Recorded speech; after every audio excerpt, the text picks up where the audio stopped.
What if you could see an entire century of change through the eyes of just one person? Well, back in 1940, a 63-year-old retired factory foreman named Fred Seaver sat down to tell his life story. He had no idea at the time, but what he was creating was a time capsule, a really personal window into an America that was transforming faster than anyone could have imagined.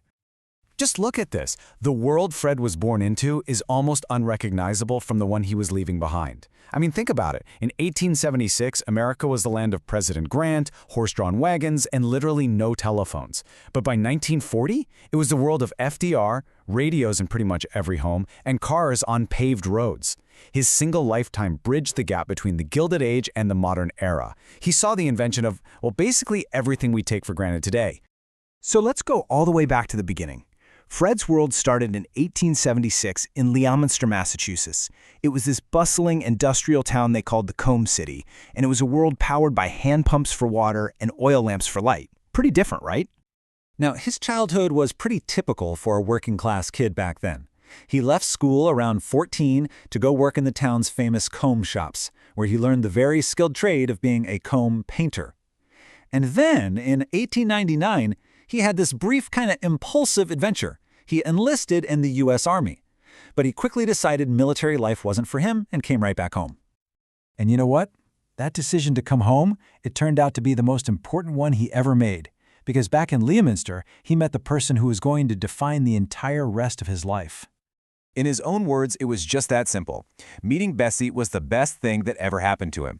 She was the daughter of an English woolen mill worker, and he was just completely head over heels. This was the start of a whole new chapter for him, right as a new century was dawning. The details of their wedding really paint a picture of what life was like back then.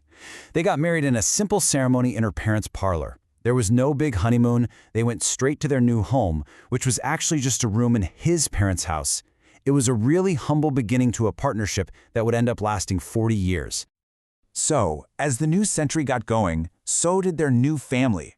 Fred and Bessie soon started welcoming children into their crowded but very happy home. In total, they would have 7 children. 7! That's a huge number by today's standards. But this was a growing America. Their family grew fast, with Marion in 1901 and Evelyn in 1903. They were building this life that was just full of laughter and joy. But that joy was about to be met with the deepest kind of sorrow you can imagine. That's exactly how Fred described it. In the spring of 1910, tragedy struck. Their first son, Stanley, this bright little 4-year-old boy, he contracted scarlet fever. And in an age before antibiotics, there was very little anyone could do.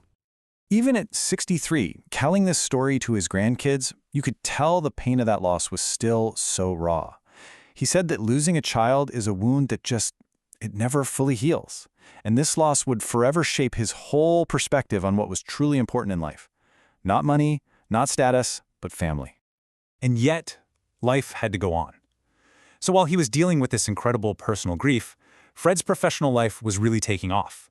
He actually found himself right in the middle of a massive shift in American industry. What's so interesting about this is how his career path basically mirrors America's industrial story. Fred started out as a painter working with natural cattle horn.